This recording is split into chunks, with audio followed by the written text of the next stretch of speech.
Hello everyone, welcome to biology preparations. आज के इस वीडियो में हम बात करेंगे रिप्रोडक्शन इन बैक्टीरिया की। बैक्टीरिया में रिप्रोडक्शन कैसा होता है, कितने टाइप्स के रिप्रोडक्शन होते हैं, अलॉन्ग विद डायग्राम्स इसका डिटेल स्टडी करेंगे। ये बहुत इंपॉर्टेंट टॉपिक है, इससे बहुत सारे क्वेश्चंस पूछे जाते हैं एग्जामिनेशंस में। आप किसी भी मेडिकल एंट्रेंस एग्जामिनेशन की प्रिपरेशन कर रहे हो या फिर कोई भी एग्ज़ाम जिसमें बायोलॉजी बेस्ड क्वेश्चंस पूछे जाते हैं, तो ये वीडियोस आपके लिए बहुत हेल्पफुल हैं, क्योंकि इसमें हम थियोरी सेक्शन को कवर करने के बाद इस टॉपिक से रिलेटेड एग्जाम्स में जितने भी क्वेश्चंस पूछे गए हैं उसका सेट भी सॉल्व करते हैं। तो चलिए टाइम वेस्ट किए बगैर हम स्टार्ट करते हैं reproduction in bacteria. Reproduction in bacteria. Bacteria में रिप्रोडक्शन मेनली 3 मेथड से होता है: वेजिटेटिव रिप्रोडक्शन, एसेक्सुअल रिप्रोडक्शन और जेनेटिक रिकॉम्बिनेशन। तो वन बाय वन ये सारे मेथड्स हम देखेंगे। सबसे पहला है वेजिटेटिव रिप्रोडक्शन।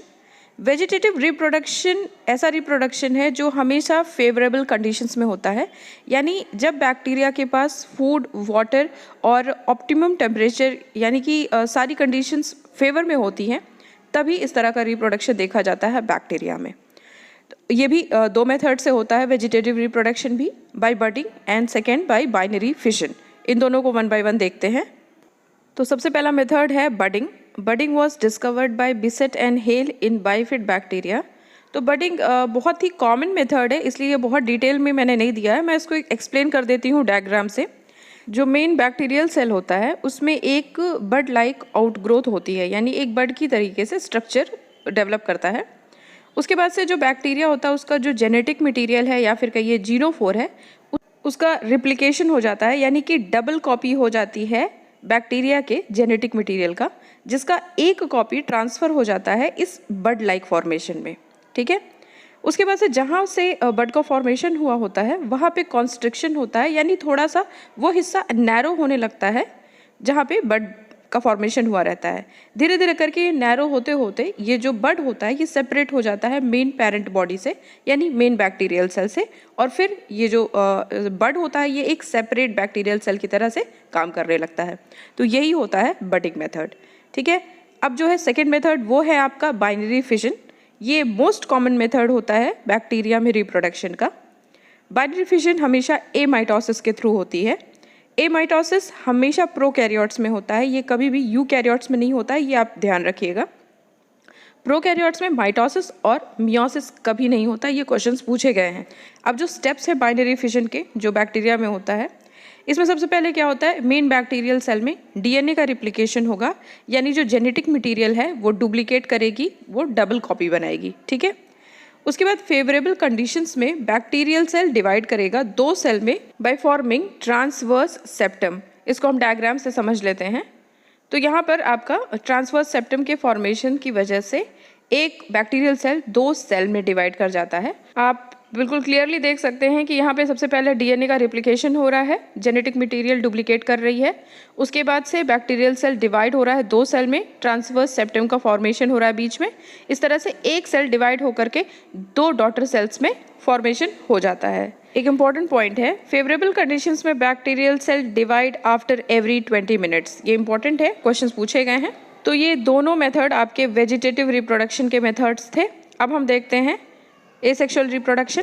एसेक्सुअल रिप्रोडक्शन हमेशा अनफेवरेबल कंडीशन में होता है। जैसे कि आपका वेजिटेटिव रिप्रोडक्शन के लिए बैक्टीरिया को फेवरेबल कंडीशंस की ज़रूरत होती है, एसेक्सुअल रिप्रोडक्शन यानी कि जब फूड, वाटर और ऑप्टिमम टेम्परेचर और नेचुरल कंडीशंस की अवेलेबिलिटी नहीं होती है, तब बैक्टीरिया आपका एसेक्सुअल रिप्रोडक्शन करता है। एसेक्सुअल रिप्रोडक्शन भी आपका 2 मेथड्स होता है, एंडोस्पोर फॉर्मेशन के थ्रू होता है और दूसरा सिस्ट फॉर्मेशन के थ्रू होता है। इन दोनों को हम डायग्राम से ही समझेंगे।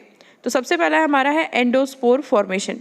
तो बैक्टीरिया में जब भी अनफेवरेबल कंडीशंस होते हैं एंडोस्पोर का फॉर्मेशन होता है। एंडोस्पोर एक ऐसा स्ट्रक्चर है जो बहुत ही हाईली रेजिस्टेंट होता है, यानी किसी भी extremely high temperature, radiation, antibiotics और केमिकल्स, इन सारे के इफ़ेक्ट्स को वो टॉलरेट कर सकता है। ऐसा क्यों होता है? क्योंकि इसके वॉल में प्रेजेंट होता है कैल्शियम डिपिकोलिनेट। ये क्वेश्चन पूछा हुआ है। बैक्टीरिया जब भी रिप्रोडक्शन करता है with the formation of endospore, इस तरह के रिप्रोडक्शन को कहते हैं रिप्रोडक्शन विथआउट मल्टीप्लिकेशन। एक्चुअली ये एक स्टेज होता है जिसके थ्रू जाती है बैक्टीरियल सेल, ताकि वो जो अनफेवरेबल कंडीशन होता है उसको टॉलरेट कर सके।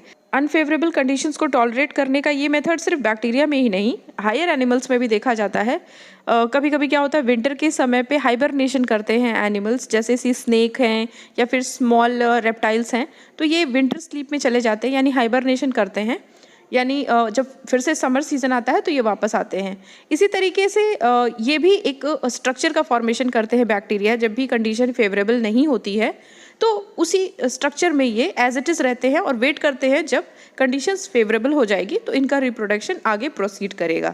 तो ये एक तरह से एंडोस्पोर ही बनाते हैं, यानी एक ऐसा स्ट्रक्चर जो अनफेवरेबल कंडीशन को टॉलरेट कर सके। तो आपका चाहे सिस्ट हो या एंडोस्पोर, ये दोनों ऐसे ही स्ट्रक्चर्स हैं, ठीक है। इसलिए इसको कहा जाता है रिप्रोडक्शन विथआउट मल्टीप्लिकेशन, यानी इस स्टेज में कुछ भी नहीं होता है रिप्रोडक्शन का, सिर्फ एक स्टेज है जिसमें ये सिर्फ ऐसे ही मतलब कंडीशंस को टॉलरेट करने के लिए एक स्ट्रक्चर बनाकर ऐसे ही रहते हैं, ठीक है। तो इसलिए इसको कहा जाता है रिप्रोडक्शन विथआउट मल्टीप्लिकेशन। एंडोस्पोर का जो स्ट्रक्चर है उसको स्टेन किया जाता है बाय निग्रोसिन रिएजेंट। ये बहुत इंपॉर्टेंट है, पूछा गया है। तो सबसे पहले जब ये स्ट्रक्चर इतना इंपॉर्टेंट है तो इस स्ट्रक्चर से, यानी एंडोस्पोर के स्ट्रक्चर से बहुत क्वेश्चंस पूछे जाते हैं, इसलिए इसका पूरा स्ट्रक्चर स्टडी करना बहुत इंपॉर्टेंट है। तो चलिए देखते हैं एंडोस्पोर का structure. Structure of endospore.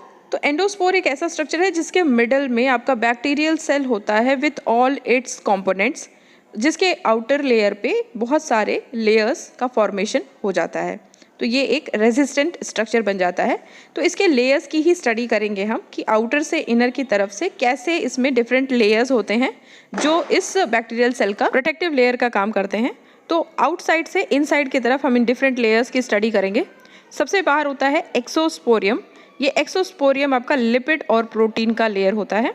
Next layer होता है आपका स्पोर कोट, जो कि डिफरेंशिएटेड होता है 2 लेयर्स में, आउटर कोट लेयर और इनर कोट लेयर। जो आपका आउटर स्पोर कोट है वो लिपिड और प्रोटीन का बना होता है, वहीं इनर स्पोर कोट आपका लिपिड प्रोटीन के साथ साथ सल्फर भी उसमें प्रेजेंट होता है। नेक्स्ट लेयर होता है आपका कॉर्टेक्स, जो बना होता है कैल्शियम डिपिकोलिनेट के साथ साथ पेप्टाइडोग्लाइकेन का। इसी की वजह से ये इतना हाई रेजिस्टेंट स्ट्रक्चर होता है एंडोस्पोर, ठीक है। ये क्वेश्चन पूछा गया है कि वो कौन सा मटेरियल है, वो कौन सा सब्सटेंस है जिसकी वजह से endospore is a highly resistant structure. तो उसका आंसर है आपका कैल्शियम डिपिकोलिनेट, ठीक है। उसके नेक्स्ट है आपका कोर वॉल, जो बना होता है लिपिड प्लस प्रोटीन। तो आप इसमें देखेंगे तो मैक्सिमम लेयर्स ऐसे हैं जिनका केमिकल कॉम्पोजिशन लिपिड और प्रोटीन का ही है। उसके इनर मोस्ट होता है आपका कोर मेम्ब्रेन या फिर सेल मेम्ब्रेन, यानी यहाँ पर आपका स्टार्ट हो जाता है एक बैक्टीरियल सेल का आउटर मोस्ट लेयर, जो कि बना होता है लिपिड प्लस प्रोटीन का। यानी कोर मेम्ब्रेन या सेल मेम्ब्रेन या फिर इनर मेम्ब्रेन, ये बना होता है लिपिड प्लस प्रोटीन का। और एकदम इनर स्ट्रक्चर होता है कोर या साइटोप्लाज्म, जिसमें डीएनए या अदर मटेरियल होते हैं जो भी आपके सेल के कॉम्पोजिशन के होते हैं, ठीक है। तो ये स्ट्रक्चर हो गया आपका एंडोस्पोर का। जब भी फेवरेबल कंडीशंस वापस से आती है तो ये जो प्रोटेक्टिव लेयर्स होते हैं ये धीरे धीरे करके रप्चर हो जाते हैं, यानी ख़त्म हो जाते हैं, और साइटोप्लाज्म और सेल मेम्ब्रेन उसके बाहर आ जाता है एक नए बैक्टीरिया के फॉर्म में। तो यही होता है आपका asexual reproduction by endospore formation. Endospore formation हमेशा बैसिलस टाइप ऑफ बैक्टीरिया में देखा जाता है, ठीक है। तो ये चीज़ें और ये पॉइंट्स आप याद रखिएगा। एसेक्सुअल रिप्रोडक्शन का जो सेकेंड मेथड है बाइसिस्ट फॉर्मेशन, इसे भी देख लेते हैं। ये भी एक अनफेवरेबल कंडीशंस में बनने वाला स्ट्रक्चर है, जिसमें बाहर एक थिक वॉल का सराउंडिंग हो जाता है। जब भी फेवरेबल कंडीशंस अवेलेबल होती है तो ये जो सिस्ट का थिक वॉल फॉर्मेशन होता है ये रप्चर कर जाता है, ब्रेक कर जाता है, और इसमें से बैक्टीरिया फ्री हो जाता है। तो ये मेथड हो गया। हमने वेजिटेटिव रिप्रोडक्शन भी देख लिया और एसेक्सुअल रिप्रोडक्शन भी देख लिया। दोनों डायग्राम से हमें ईजिली समझ में आ गया। अब जो टॉपिक बचता है वो है जेनेटिक रिकॉम्बिनेशन। इस वीडियो में हम उसको कवर नहीं करेंगे क्योंकि वो बहुत ही कंफ्यूजिंग है और काफ़ी डिटेल में उसको स्टडी करना पड़ेगा with the help of diagrams. इसलिए इस वीडियो का जो नेक्स्ट पार्ट होगा उसमें हम कवर करेंगे जेनेटिक रिकॉम्बिनेशन, ठीक है। उसमें तीनों टाइप्स देखेंगे उसके, ट्रांसफॉर्मेशन, कॉन्जुगेशन, सेक्सडक्शन या फिर ट्रांसडक्शन, ठीक है। तो ये तीनों उसमें कवर करेंगे। साथ ही इस एंटायर टॉपिक के जो क्वेश्चंस इंपॉर्टेंट हैं वो भी हम उसी वीडियो में सॉल्व करेंगे। अगर आपको मेरे वीडियोस अच्छे लगते हैं तो इसे प्लीज़ लाइक एंड शेयर करें और मेरे चैनल को सब्सक्राइब भी कर लें। साथ ही साथ बेल आइकन को भी प्रेस करें ताकि आपको सारे नोटिफिकेशंस टाइम टू टाइम मिले। तो फिर मिलते हैं नेक्स्ट वीडियो में नेक्स्ट टॉपिक के साथ। Till then take care and good bye.